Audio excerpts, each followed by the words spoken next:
Welcome to Wallpaper channel, and in today's video I am going to show you how to change wallpaper in your Samsung Galaxy S24 phone. Now the first thing you have to do is touch and hold on the home screen and then go to wallpaper and style.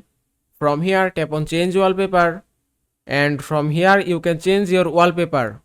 From here you can set featured wallpaper and creative wallpaper, graphical wallpaper, also colors wallpaper. You can also select wallpaper from your gallery.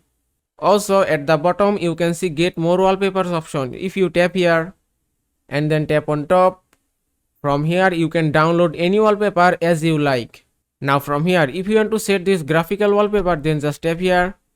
You can set this wallpaper lock screen and home screen both. If I select only home screen and then tap on next, then tap on done, and it's done. Now if you go back to your home screen, now you can see in my phone wallpaper has been changed.